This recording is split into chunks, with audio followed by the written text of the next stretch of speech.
दोस्तों, स्त्री यूनिवर्स की चौथा किस्त यानी कि थामा मूवी जो है रिलीज कर दिया गया।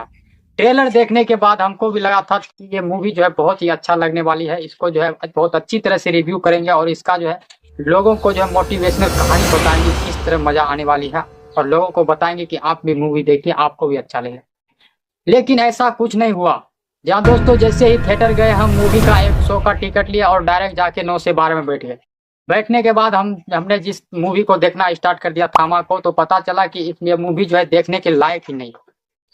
अब ये मूवी को देखते देखते कम थे और बातें ज्यादा करते थे, क्योंकि इस मूवी में ना तो कॉमेडी सही ढंग से किया गया और ना ही हॉरर भूतिया सीन, और ना ही इस मूवी का जो है रोमांटिक सीन जो दिया गया है वो अच्छा। बिल्कुल बकवास और वाहियात तरीके से जो है इस मूवी को जो है जो लोगों में रिलीज किया गया और इतने सारे जो थिएटर बुकिंग किए गए।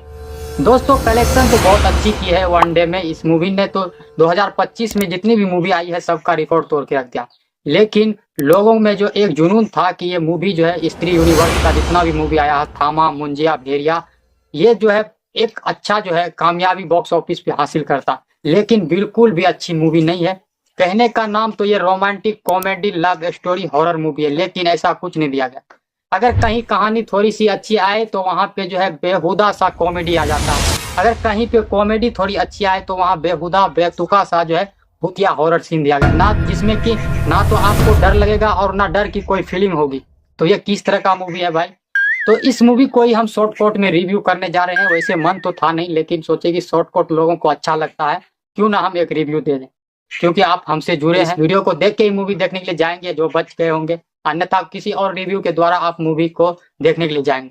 लेकिन बहुत सारे रिव्यू करने वाले ने बताया इस मूवी को ये है वो है थामा, वो है थामा, ये है रेशमिका मंदाना, बहुत खतरनाक सीन, बहुत ही बकवास है भाई। सबसे अच्छा अगर एक्टिंग की बात करें इस मूवी में तो वो है नवाजुद्दीन सिद्दीकी का, वो भी थोड़े थोड़े क्लिप। बाकी तो इस मूवी के अंदर जो लीड रोल में आए हैं आयुष्मान खुराना और रेशमिका मंदाना, वो बिल्कुल जो है बकवास सी जो है एक्टिंग करके गया है।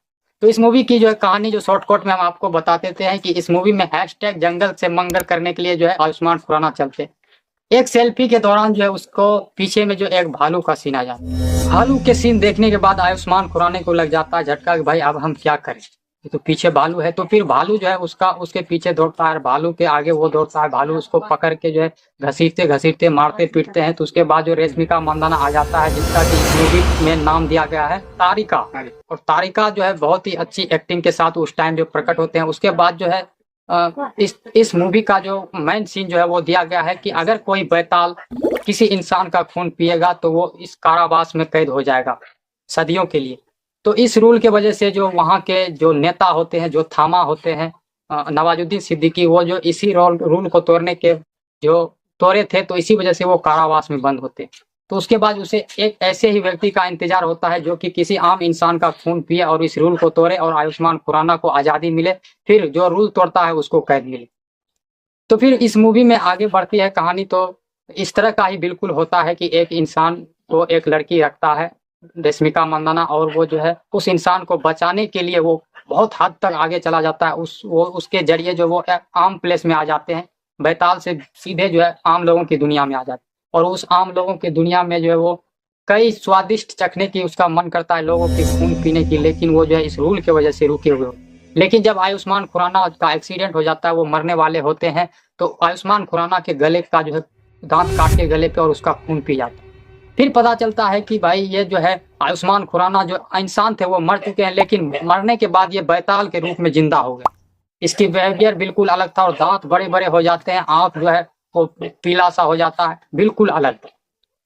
तो इस वहां जो है पता चल जाता है सभी को, बैताल के हर किसी राजा को, कि यहाँ पे जो है कुछ अलग हुए हैं, किसी इंसान को किसी बैताल ने खून चूसा है। तो आयुष्मान खुराना को बहुत ज्यादा खुशी होती है कि अब जाके किसी ने जो है हमारे लिए हक की बात की है, हमारे लिए हक की काम किए, किसी इंसान को का खून पिए हैं, अब मैं आजाद रहूंगा, आजाद हो जाऊंगा। फिर जो है रेशमिका मंदाना को जो है गिरफ्तार करके वहां ले जाया जाता है कैद करने के लिए। लेकिन तभी जो है आयुष्मान खुराना भी उसके पीछे जाता है और बहुत फाइटिंग होती है आयुष्मान खुराना और नवाजुद्दीन सिद्दीकी के बीच में बहुत। लेकिन आयुष्मान खुराना को नवाजुद्दीन सिद्दीकी इतना ताकत नहीं होता, क्योंकि नवाजुद्दीन सिद्दीकी जो है वो लोगों का खून पी पी के, इंसान का खून पी पी के बहुत ताकतवर बन जाए। तो फिर उसको जो आयुष्मान खुराना को फिर जो दांत काटते हैं नवाजुद्दीन सिद्दीकी, तो फिर उसको जिंदा करने के लिए एक देवी का जो है आत्मा उसके शरीर में देता है, और फिर जो है ये बहुत ताकतवर हो जाते हैं आयुष्मान खुराना। फिर फाइटिंग के दौरान बहुत अच्छी एडिटिंग की गई है। उसके बाद जो नवाजुद्दीन सिद्दीकी को जो है मारते हैं, उसके बाद कारावास में कैद कर देते हैं। तो फिर ये कहानी यहीं तक थी, और कहानी के लास्ट में बहुत ही अच्छी सीन दी गई है, बहुत ही तगड़ा, जो कि ये मूवी का नहीं है, क्लिप दिया गया है दूसरी मूवी का है, इसके बाद जो आने वाले हैं। उसमें जो है दिखाया गया है कि नवाजुद्दीन सिद्दीकी जो कैद होते हैं, उसे किसी और राक्षस जो है उसे कैद से छुड़ा के ले जाते हैं। और तब जो है वहां के बैताल के राजा बोलते हैं आयुष्मान खुराना से कि तू जो है अब उसका कुछ नहीं कर पाएगा, क्योंकि आयुष्मान उस नवाजुद्दीन सिद्दीकी को बहुत ज्यादा ताकतवर बन जाएंगे वो अब खून पी पी के लोगों का। तो फिर उस्मान खुराना बोलते हैं कि अब कैसे हम उससे लड़े। तो बोलता है कि तुम्हें जो है एक भेड़िया का खून पीना पड़ेगा, फिर तू उसके बराबरी का मुकाबला कर सकता और उसे मार सकता। फिर जाके जो है ये मूवी में जो भेड़िया का किरदार जो निभाएगा अगले मूवी में, वो रिलीज नहीं हुई है, 2026 में रिलीज होगी। उसमें जो है आपको वरुण धवन भेड़िया के किरदार में नजर आएंगे और आयुष्मान खुराना उसका खून पीते हुए नजर आएंगे। और ये इन्फॉर्मेशन किस तरह का लगा आपको तो जरूर कमेंट में बताइए। फिर मिलेंगे एक और नए वीडियो के साथ। जय हिंद, जय भारत।